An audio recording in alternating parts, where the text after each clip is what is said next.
Ka-Express, nagulantang ang mundo ng Philippine basketball matapos kumpirmahin na sa training camp na si Kai Sotto kasama ang Gilas Pilipinas.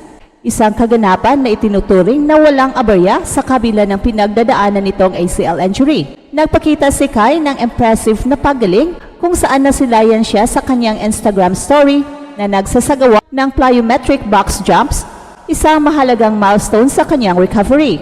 Bagamat hindi pa siya available para sa nalalapit na Asia Cup, ang kanyang presensya sa 16-man pool ay nagpapakita ng malaking pag-asa at nagpapatunay na mabilis ang kanyang pagbabalik. Samantala, full force na rin ang ensayo ng Gilas Pilipinas para sa kanilang redemption arc sa Asia Cup. Muling nakasama sa practice sina AJ Edo at Justin Brownlee na nagpapatibay ng kanilang hanay. Maliban kay Kai, patuloy pa rin ang pag-aantay sa pagdating ni Junmar Fajardo, Sergio Perez at Calvin Aftana na kasalukuyang nasa PBA Finals pa. Ang pagpasok din ni Renz Abando, RJ Abarrientos, Xavier Lucero at Roy Rosario sa extended pool ay magagamit lamang para sa Asia Cup ayon kay Coach Tim Cone, at ito ay nagbibigay ng karagdagang lalim sa kupunan. Well, sa gitna ng lahat ng ito, lumalabas ang tanong, sapat na ba ang lakas ng frontcourt ng Gilas, lalo na sa pagtutulungan ni AJ Edo at Junmar Fajardo upang harapin ang matinding hamon sa Asia Cup? Kilala ang New Zealand at ang Australia bilang mga dominanteng puwersa sa Oceania, at ang patuloy na integration ng triangle offense ni Coach Tim ay naglalayong magbigay ng flexibility laban sa mga higanting ito at gamitin ang hybrid lineups para makamit ang inaasam na kampyonato. So abangan natin ang mga susunod na kaganapan habang naghahanda ang Gilas sa paghaharap ng Chinese Taipei, Iraq, New Zealand sa Group D. Ang buong komunidad ng Philippine basketball ay nabigla sa kumpirmasyong na sa Gilas Pilipinas training camp na si Kai. Ito ay isang malaking balita, lalo na't sariwa pa sa alaala ang kanyang ACL injury na kinailangan niyang operahan ilang buwan pa lang ang nakalipas. Ang presensya ni Kai sa 16-man pool ay sumasalungat sa inaasahang timeline ng kanyang pagbabalik na siyang nagpapakita ng pambihirang bilis ng kanyang rehabilitasyon.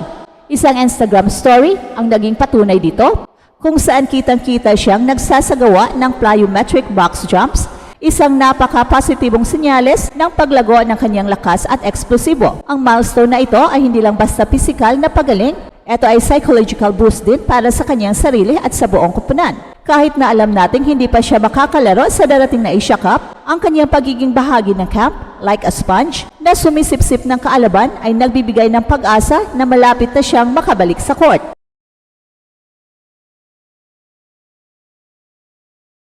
Ang pagbabalik ni Kai sa Gilas Camp ay nagbibigay ng bagong dimensyon sa preparasyon ng koponan. Bagamat ang Asia Cup ay hindi pa ang kanyang target, ang pagkakataong makasama niya ang mga kasamahan at maranasan ang sistema ni Coach Tim ay napakahalaga para sa kanyang reintegration. Maaaring hindi siya maglaro, pero ang kanyang presensya ay nagpaalala sa lahat ng potensyal ng Gilas kapag kompleto ang kanilang Twin Towers lineup sa hinaharap. Ang maagang pagpasok ni Kai sa camp ay nagpapakita rin ng dedikasyon niya sa ating national team, isang salik na lubos na pinahahalagahan ng coaching staff at mga taghanga. Ito ay isang pahayag, seryoso si Kai sa kanyang pagbabalik at handa siyang magtrabaho. Kahit pa sa simula ay para lang na moral support at pag-aaral ng plays, ang kanyang pagdating ay nagbibigay ng panibagong momentum sa Gilas sa kanilang paghahanda at inaasahan na makakatulong ito sa pagbuo ng chemistry, lalo na para sa mga mas importanteng torneo sa hinaharap. Ito ay simula pa lang ng paglalakbay ni Kai pabalik sa full form. Ang Gilas Pilipinas ay puspusan ang paghahanda para sa kanilang Asia Cup redemption arc. Sariwa pa sa isipan ang kanilang 1-3 record noong 2022.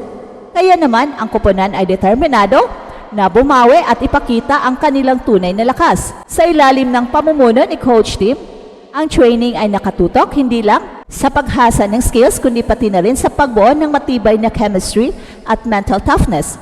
Isang magandang balita para sa mga fans, ang muling pagsama ni AJ Edo at Justin Brownlee sa Gilas practice. Ang kanilang presensya ay malaking tulong, lalo na sa depensa at sa pagiging veterano sa international stage. Si Justin Brownlee, particular, ay kilala sa kanyang kakayahang mag-perform sa ilalim ng pressure at sa pagiging team leader.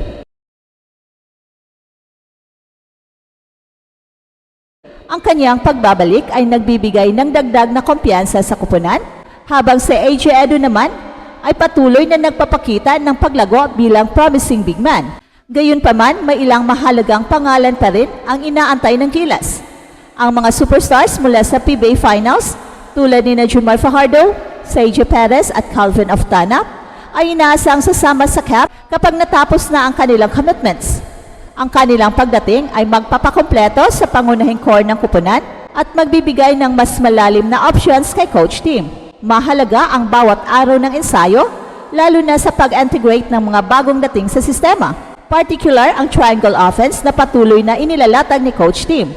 Ang sistemang ito ay nangangailangan ng mataas na basketball IQ at familiarity sa galaw ng bawat manlalaro. Bukod sa core, mas lumalalim pa ang pool ng Gilas sa pagpasok ni Renz Abando, RJ Abarrientos, Xavier Lucero at Roy Rosario. At ayon kay Coach Tim, ang apat na ito ay gagamitin lamang para sa Asia Cup sa pagpapakita ng strategy na magkaroon ng sari-saring option depende sa kalaban.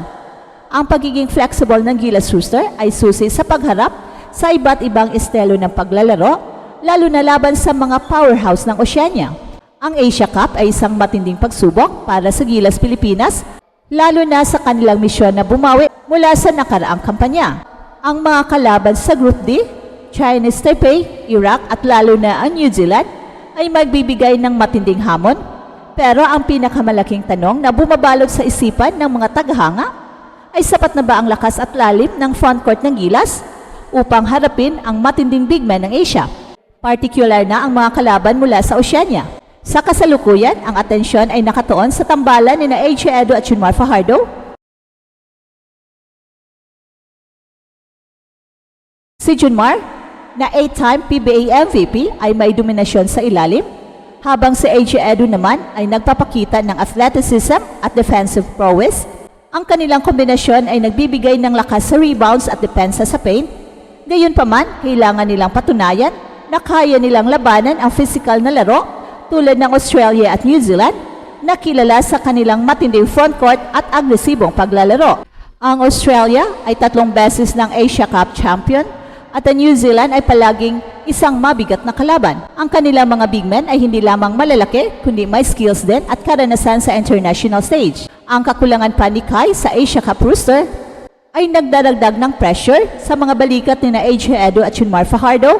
Kailangan nilang mag-step up at punan ang kakulangan at ito ang magiging litmus test para sa kanila bilang pangunahing big men ng Gilas.